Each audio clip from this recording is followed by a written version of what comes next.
What's up, people? In this video, I've been getting so many requests to do Mariah Vitoria.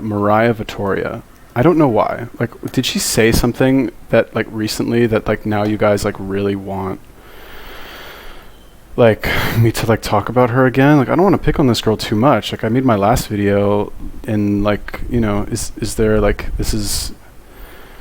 And nobody's giving me like an exact video to do, so I don't really know. But I'm assuming that it's this. I'm assuming this is like why you guys are like recovering from no food for 54 days.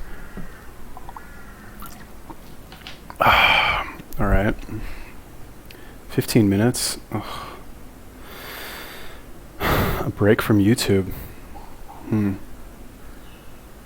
I'm looking stressed out. Okay, what the shoe you need? Why is this happening? Oh god. Man. Okay, I'm assuming this is the video because everybody's just like blowing me up lately about this girl. Anyway, I'm sorry ahead of time. Mariah, right? Yeah, whatever. Anyway, we will watch this one.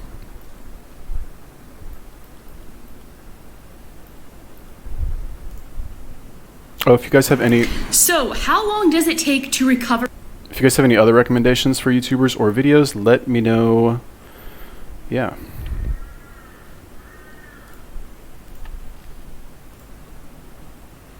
After a fast. What's up, everyone? Mariah here, and if this is your first time here, I did a 54-day long fast starting in September of 2018. I concluded it in November, and it's now been 7.5 months since I concluded my fast. And today I'm talking about a super important subject that I cannot find anyone that has touched on the subject of what it's like after a fast and the recovery process and how long it takes to feel 100% back. Not just physically. I'm talking about physically and mentally, just your overall well-being. So I did a quick Google search, I did a YouTube search. I really wasn't able to find much on this subject of how long it takes to recover. And, you know, I thought that was pretty interesting. First of all, there's not a lot of people in the world that fast at only 30 days. Obviously, the longer you go, I think that the more negative impact it could potentially have. I'm not saying for sure, I'm saying potentially. And so I was thinking today in terms of, you know, my mental health, my physical health, my overall well-being, and how I feel. And I was thinking, okay, I would say that I am 90% recovered since my fast. And, you know, I would say a couple months back, I was maybe in the 40 to 50 range. So a lot of this recovery has come since I've gotten closer back to my starting weight and just as more time has passed by. See, this isn't talked about often, but the reason why that I know this 100% exists is because of the amount of comments and messages that I receive of people relating and having the same issues that I have. So I hear a lot of people getting super anxious and depressed after their fast, and this is typically people that go like 21 days or longer, typically 30 days, so a long, extended period of time. You know, I do believe that like the percentage of body weight that you lose during your fast has absolutely something to do with it. So, you know, I was thinking of like... Okay, so like... I don't... God. You shouldn't fast that long. Nobody should fast that long, ever. Like, okay, if you're 500 pounds, like the fasting fat man, all right, fine. Fast for however long you want, dog. Like, go ahead. But if you're like a normal, like, no offense, like chubby kind of girl like this, like 54 days, like why, right? I'm not picking, I'm using her as an example. 30 days, 21 days, like... I did the Greg Doucette video, and he said something funny because he was talking about Elliot Hulse, how he like recommended a 5-day fasting challenge, and like, you know, Greg Doucette doesn't like fasting, right? And he's like, what about a 5-day eating healthy and exercising challenge? And it's like, okay, fine, the guy doesn't like fasting, we disagree there, but like, oh my god, how much more simple do you need to make it? Like, what about you take 5 days of your life and like eat healthy and exercise? Like, does that not occur to people? It's either like binge on junk food or like do a 2-month go 2 months without eating. So yeah, like if you don't eat for a month, like show me one person who's not gonna want to like end their life, like I don't know. And like okay, so she said like this is a valid topic of conversation because what did she say? It's a valid topic of conversation because a lot of people messaged her and said, I feel really bad when after fasting, you know, and that's the reinforcement I guess that she's getting to like make this video. And I haven't seen the rest of the video. I don't know where she's going with this, but like, is it possible that these people just didn't fast correctly, right? Is it possible all these people were like doing, you know, 38-day fasts where they didn't eat anything and they lied around doing nothing, and they don't have they like haven't stepped foot in a gym in years, or if they do like joke meme workouts, and they binge on food. Like they have just like bad values about health in general, right? And then everyone, I guess the reason this is kind of, they look to fasting as this like miracle cure because it is very effective. And they're like, well, I fasted and it didn't solve all my problems, and now I'm depressed because I didn't eat for 30 days. Like, yeah, like what do you expect? Anyway, yeah. Like the fasting Banyan, for example. And I was just listening to his interview that he did with Keto Connect, and the time he did the interview, I think he was like one day, 120 something. And I could hear it in his voice, he was totally in that fasting high, like that fasted state of mind. And it's like a place that you definitely exist in, like during your fast. And after my fast, I definitely came out of it. But when you're in your fast, you believe it so much, you speak so confidently about it. So when I heard him speaking from that state, it kind of brought up a few questions for me, and it definitely made me self-reflect on myself and the recovery time afterwards. Because I think about him sometimes. I'm always watching his videos, and I absolutely want him to have a successful refeed. So far, things have been going great for him for the most part. He's had a couple issues with his stool, but it sounds like he's taking care of that, which is great. But I am just like really cheering him on, and I just don't want people to experience what I've experienced. And I think he has a shot of not experiencing what I did, because like obviously he lost a ton of weight, but he does still have a decent amount of reserves, so his body maybe didn't feel like in that scarcity state potentially. So for those of you just here, I went from 190 to like 141 in 54 days. I lost the majority of that in the first 30 days. I lost 31 pounds. One thing that I definitely thought of when I thought about this whole recovery phase was, for those of you that have seen the documentary, I can't remember exactly what it's called, but the documentary that has references to True North Health Center. And there was a lady on there that was basically fasting because she had, I believe, a traumatic brain injury. So she fasted 40 days, and then she wanted to fast another 40 days, but they recommended 60 days to kind of build her reserves back up. So that was kind of always in the back of my mind of, okay, this could potentially be an idea of like how long it's going to take me to recover. For me, I felt like my physical recovery was a lot faster than my mental recovery. So my mental state is what took a deep dive post-fast. And people get really frustrated when I speak about it, but this is my experience and this is the truth. And I know that other people have experienced it well, and that's exactly why I'm sharing this. So, they spoke about the 60-day period, and it's kind of interesting how I'm getting back to that 100%, kind of within a similar time frame. Some physical things that I recovered from. Oh my God. Honestly, like when I watch this, I feel like I don't want to make this video. I really don't. Like the only reason I'm making this video is because I get, especially lately, I'm assuming it's like for this video, like a request to do this video, just nobody's saying that. But I've gotten probably like 10 requests to do another video of hers like in a week, right? Which is abnormal compared to most of the requests that I get. But watching this, like I'm just kind of like struck by the lengths that people will go to excuse any sort of like responsibility for not having the body they want. Like imagine like going through all of this to basically say like I don't look the way that I want because, right? It's not my fault, it's this other thing's fault. Like why do people make it so difficult, right? Like here, everybody, like put this on your wall, right? Like eat once a day, eat foods that existed fuck that. Eat animal products, mostly eat 90% animal products, eat once a day, and exercise every day. That's it. That is it. You don't need to like, okay, fine. If you're 500 pounds, like from whatever, you let yourself go, just don't eat for a while, or just fast like every other day. Like why do people need to make it so extreme? I don't understand. And just another thing that has nothing really, let's just let this run a little bit before quickly was, when I ended my fast, my body was crouched and I would move around like I was 107 years old because my body was trying to conserve energy. After 2 to 3 weeks, I would say I had probably a 50% recovery there, and then slowly over time that came back. I was so weak afterwards that I literally could not laugh. I'd be like, and nothing would come out of my mouth. It was actually kind of creepy and very, very strange and like awkward. So that's like one part of the recovery phase. I remember when I first started to get back into the gym, like the first 2 weeks, I was just like moving so slowly and was just, extremely, extremely weak, which is all very much so normal. I have never felt weaker in my life than I did post-fast. I felt like I was still recovering, a ton of anxiety, more anxiety than depression, but definitely depressed during some time during that recovery phase. Like I said, I think this recovery phase really depends on, like every person has a different experience, but I think it really depends on like how fast you go and like the percentage that you lose in that period of time, which I think can amplify it more. So some people are like, this is bullshit, there is not a recovery phase, people don't experience what you experience, but a lot of people haven't gone 54 days. I don't know a ton of people that have at least documented it, and so it's like hard to say, but I know, like I said, people that have been 20 to 30 days plus have had these experiences and have shared them with me. In terms of the anxiety, I would say that's what's still kind of lingering slightly. It was 100% worse, but I feel like I could still live my daily life. The anxiety was also tied within, I've spoken before, of like, ultimately, I thought I was a binge eater prior to this, but I would say that fasting developed it even worse for me for a period of time. So like, I really haven't experienced a lot of binges recently. And oh my God.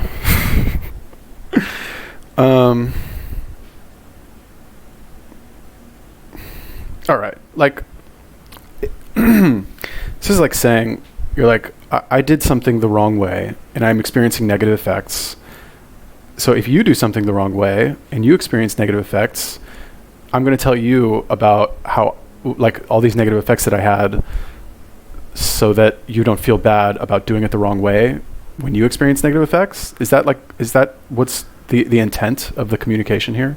Like, I actually do not understand why somebody would be talking about this. Like, I guess, like, but this does not seem like a warning, or is it? I'm not sure. Like, this, what I guess would make sense if that's what this video is. Doesn't sound like it. But if she was like, I fasted for 54 days, it was too long, I don't recommend it, and here's why, I have all these negative effects, blah, blah, blah. Which is, if that was what this is, okay, but I don't think that's what this is. That's number one. Number two, I don't think all these negative effects are from the fasting. I actually don't, right? Like, I've fasted many times. I've never experienced, like, okay, well, everybody has depression and anxiety. We'll come back to that in a second. But, like, I never had to go through, like, if I fast for 2 days, I don't have, like, a 2-day recovery period. I'm, like, fine the next day. That's number one. Number two, everybody who's watching this who, like, is depressed or has anxiety, guess what? I made another video about this, but it's probably buried in, like, all the other shit that I've done. Everybody feels bad all the time, okay? Everybody, right? Like, sorry to, like, break it to you, but, like, every single human being in the world, on the planet, probably every single one who's lived for the past, like, thousands of years feels bad 90% of the day, all the time. Every single day of their life, they have background anxiety and, like, background feeling of, like, not being enough. Okay. So, like, everyone. All right. Let's just start there. Now, did you maybe notice this more when you fasted or after you fasted? What could be the reasons for that? Maybe, I'm just spitballing here. Maybe, I don't know if this is actually true, but maybe it's because you feel guilty about gaining the weight back, and maybe you didn't have a plan, I guess. That's kind of what it sounds like. Didn't have a plan, and you gained the weight back, and you're looking, like, for some other thing to focus on other than, like, the actual truth, which is that you just didn't make the right choices after you fasted to keep the weight off and, like, work towards your goal body, right? That's, like, is that, like, am I wrong? Is this, like, am I misinterpreting this or something? I don't know. And so I'm really excited to report on that. But there was definitely a lot of binging after, and it was like a voice in my head, like, encouraging me to eat, like, begging for me to eat. I always describe it as like a child that's, like, screaming, like, having a tantrum right in front of you, but you're the only one that hears it. And no matter what you do, no matter what you say, the tantrum never ends. So yeah, just to kind of, like, reflect back on that, I'm really glad that I'm past that phase. But to be completely honest with you, that didn't pass until I got near my original weight of starting to fast. So to be honest with you, a lot of the mental recovery has come as I've gained more weight back. I physically feel really, really great. I just had, like, yesterday I was able to finally run, like, 4.5 consecutive miles, and I've always had a natural endurance. And even though, like, I'm considered, overweight, maybe even obese in the BMI category, like, I am still very, very much active and have quite a bit of endurance and strength. I don't think that I would have experienced any of these things if I did my fast for 30 days. I really don't think I would have.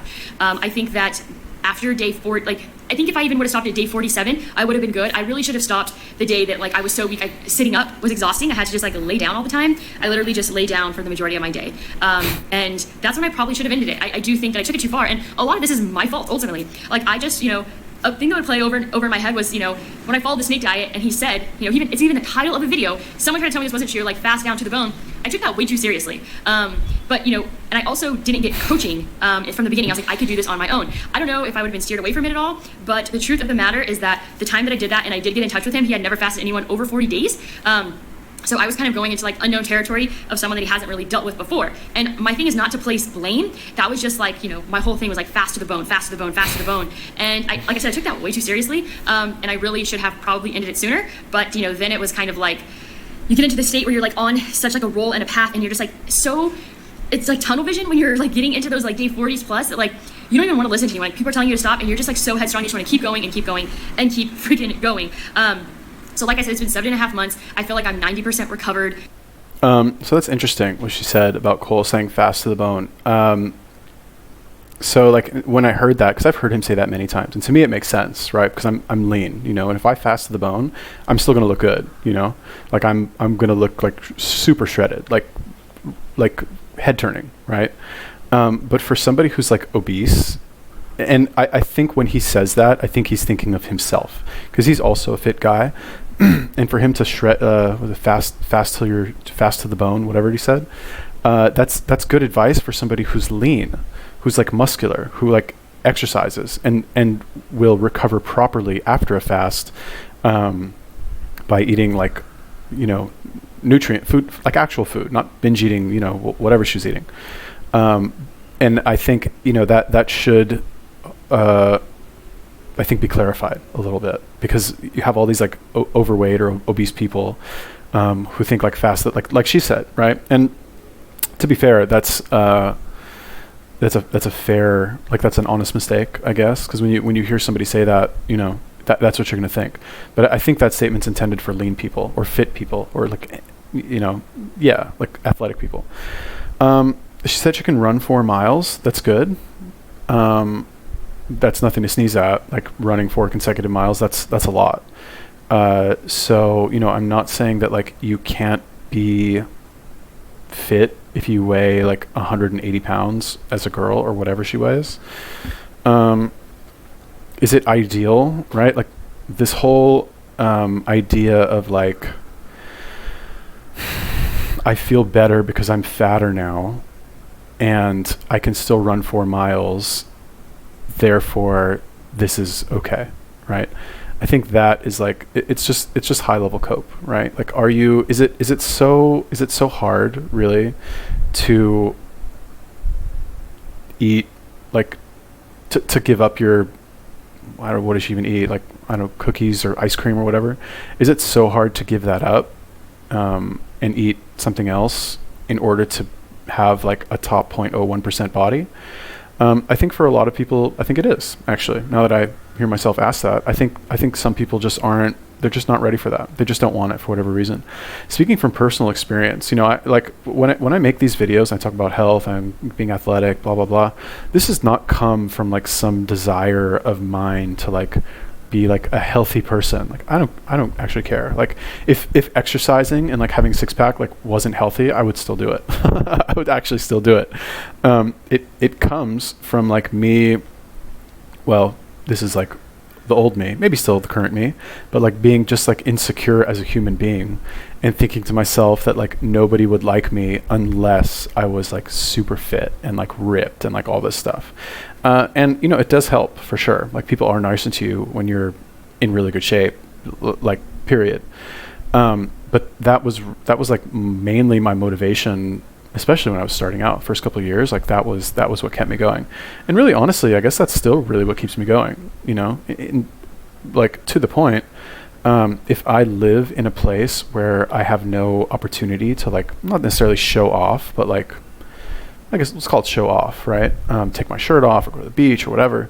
I lose kind of motivation. Like I'm more likely to cheat. I'm more like less likely to like crush it in the gym. Like actually, oh God, this is gonna be a long video. Anyway, I started going to this gym in Bangkok that's like, it's in a park, right? It's like one of these like broke ass, like old school, like rusty gym equipment, like from the 70s, you know? But it's like 50 cents a day to go, and it's outside, and this is Thailand, so like everybody works out there with their shirt off, right? So like it's super motivating to me because they have mirrors there, and I can go and like take off my shirt and watch myself work out without a shirt, right?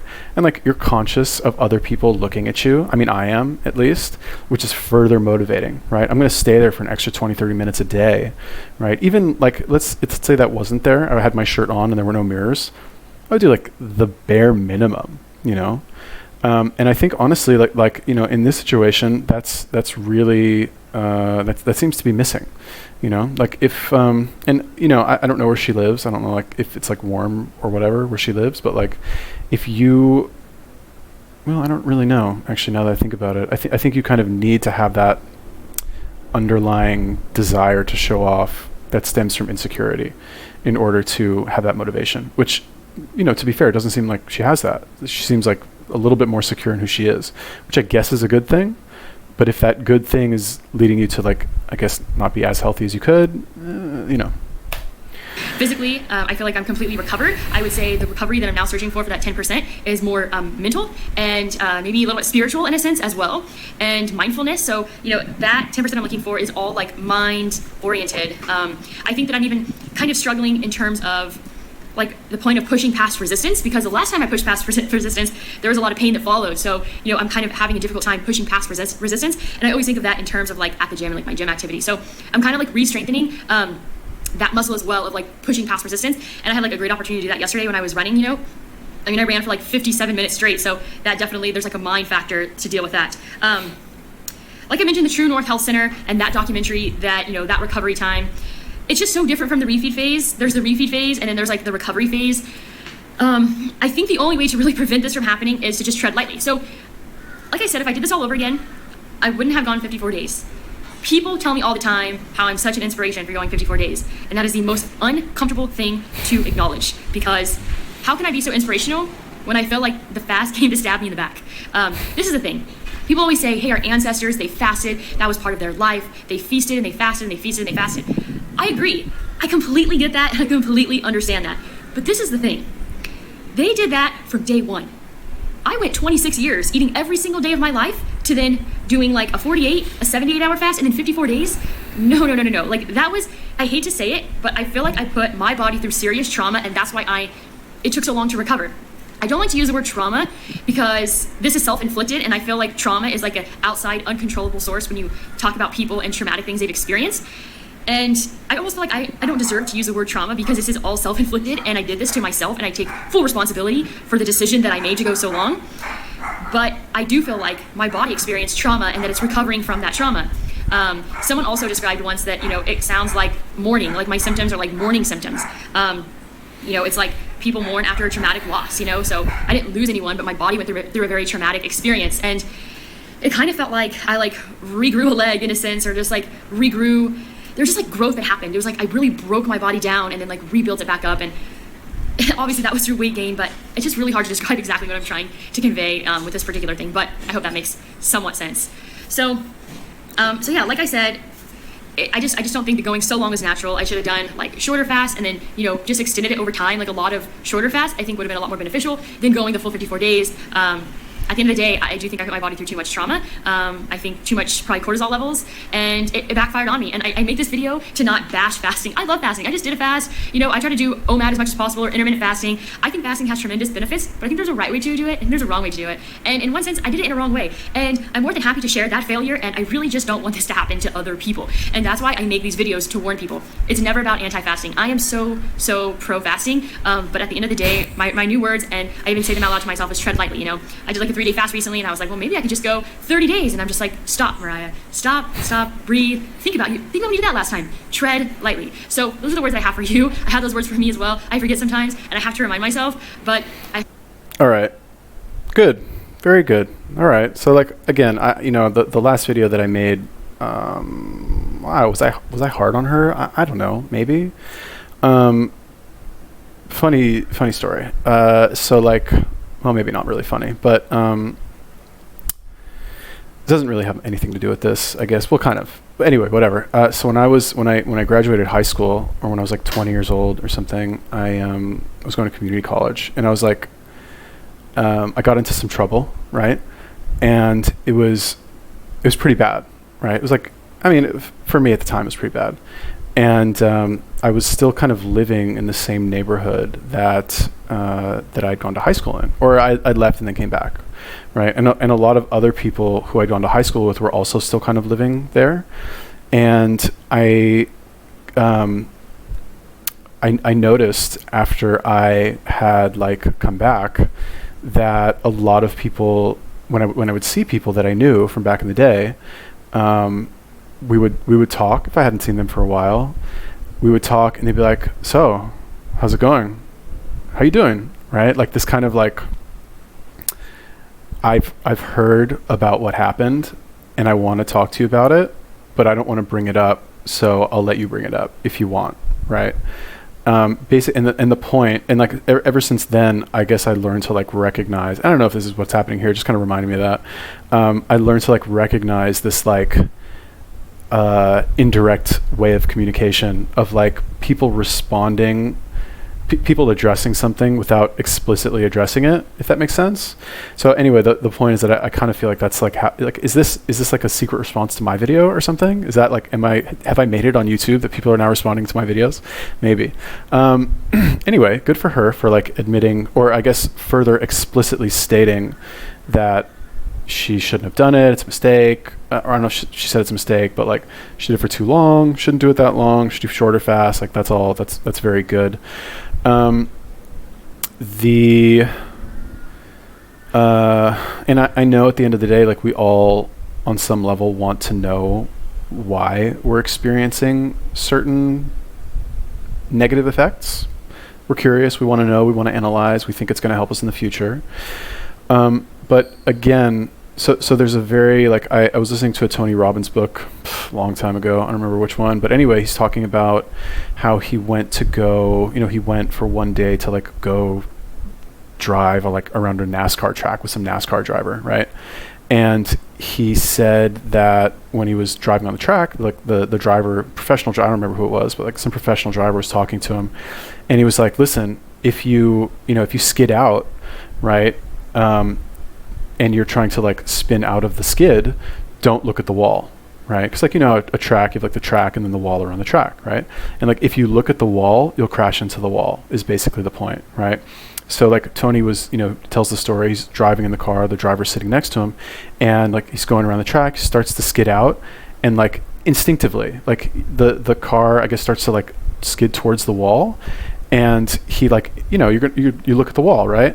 And the point is that like if you look at the wall, you're naturally going to turn towards the wall, right? So the way he tells the story, he looked at the wall, started to turn, and then the driver like physically like took the wheel out of his hands and like yanked it away from the wall, something like that, right? And anyway, the point, and he makes this point later, is that you're going to go where you focus, right? So like all of this stuff about like why did this happen to me, where did I go wrong, like all of that stuff is, I'm not saying it's not bad. It's our natural tendency to want to do that.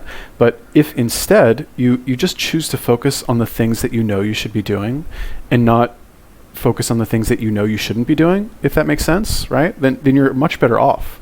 For example, like I say this so many times, I'm like sick of hearing myself say it. If instead of focusing on, I fasted 54 days. It was too long. I traumatized my body. I like put myself through all this stuff. All these bad things happen. All these other people message me and tell me why, also other bad things also happen to them, right? I'm taking responsibility, like blah, blah, blah, like all this like stuff. It's so unnecessary, right? What if instead you focus on, okay, I'm going to do, these are my personal recommendations, right? I'm going to do OMAD. Okay, I'm going to eat one meal a day. I'm going to eat only natural foods, only like animal products, right? For example, and I'm going to train, I'm going to exercise every day, right? For an hour, resistance training, whatever her sport of choice is. Okay, just focus on those three things. That's it. Right? If I wanted to sit here and think about like all the ways that I've fucked up my health in my life, oh my God, I would never leave my room. I've got a lot, I mean, I don't know if I've got more than her, but like I've got my fair share. But I don't, because what's the point? Why? Like, let's move forward. You know what I mean? I'm not talking about her. I'm talking about myself, right? I'm thinking like, I just want to do what I should do. I don't want to focus on all the ways that I fucked up. So like, I understand this desire to like prevent other people from doing whatever it is like that you did that was wrong, or that she did. But I think if the main intention here is to really prevent that, then I think more focus should be paid to the correct, as I interpret them, the correct behaviors, right? Which seems to be that's missing here. There's no, like, I don't know what she's doing. She said she ran 4 miles, but other than that, I don't know, like, what else she's doing. And, like, no offense, like, it looks like, you know, she's gained some weight, right? This is not the ideal female body shape. Like, I don't care, like, how you want to spin it. So maybe that's why these, like, correct behaviors are missing, because she's not actually doing them, right? Or she's doing them, but also eating a lot of processed food. I don't really know. I don't, like, follow this girl around, like, you know, secretly spy on her. But that's just based on what I've heard. That's what it seems to be. I hope that you can learn from this and just be aware that just because you completed a really long fast doesn't mean, like, you get this wonderful gold star that has, like, so much value with it. You know, I, in a sense, lost so many months of my life being in such, like, a terrible, terrible state of mind. And I've been really, really lucky my whole life that I've had a really easy breezy going life, and I haven't had to deal with too much bullshit. And this is, like, probably the most challenging thing. It was by far the most challenging thing that I've ever been through. And I say that because I've never been so terrified for my mental well-being. But I'm happy to report that I'm feeling much better, and it just takes time, and it takes patience, and it takes self-reflection, and just believing that you can dig yourself out of any freaking hole. And it sucks when, you know, you dig that hole and you jump in it yourself versus getting pushed in it. I mean, it sucks both ways, but at the end of the day, just, like, having the confidence and the belief in yourself to get out of the hole. So that's all I have for you today. As always, I hope that you have an absolutely amazing day and go out there and create a life that you love. Oh my God. Yeah. So, okay. Like, again, I think the intention here is good. But like I just said, too much focus on, like, mistakes. Like, I'll give you an example, right? Let's say I want to make more money, right? Do I necessarily, like, want to hear somebody's story about how they tried to make a bunch of money and, like, fucked up, and, like, all the mistakes they made, and, like, how they messed up, and, like, how that ruined their life, or not ruined their life, well, I'm paraphrasing, how that, like, ruined their life, and, like, how they failed, and, like, all these negative effects that happened after they failed? No. Actually, no, I don't, because there's no point, right? I know how to fail. I'm an expert in failing, right? When it comes to, like, that kind of thing. I don't need to, like, hear somebody else's story. However, if that story is the first part of, like, a 2-part story that says, this is what I originally thought, and this is how I failed, and once I changed and did these things, I succeeded, then it's good, because it's, like, the contrast, right? That's more relatable. But if it's just like, this is how I failed, don't make these mistakes, okay, then what? Like, what's the follow-up there? Like, you told me how you failed. Like, I can, you know, I don't need to hear your story how you failed. There's plenty of ways to fail. You know what I mean? Does that make sense? And again, like I said, I'm pretty sure her intentions are pure. But, and okay, fine. Everybody wants to make videos, like, the whole, like, 54 days thing. That's her, I don't say that's her claim to fame, but that's what she's known for, I guess. So you want to obviously, like, milk that. I would want to milk that if I did that, which I never would, but I would milk it, oh my God, till the day I died. So, like, you know, I guess the point is that if you want, again, who cares about my opinion? But if you want to give advice, I think that you at least need to have a track record of doing things properly, like, at least once, right? Not forever, but you can even say, like, let's say she used to be fit, right? Using her as an example. Let's say she used to be fit. She can say, like, when I was really fit, I did this, this, and this. Okay, great. That's useful. Those are things that people can actually put into practice. But if you say, like, this is what I did when I failed, don't do it, you know, I guess that's sort of useful also. But it's not really, like, super helpful, I guess. It's like, people know how to fail. Nobody needs any help failing. Like, everyone's good at that already. Okay, so anyway, sorry I had to make this other video about Mariah, but, like, so many people asked me to do it, so, you know, whatever, I guess I'll just do it. Anyway, if you guys have any other recommendations for YouTubers' videos, let me know. Peace.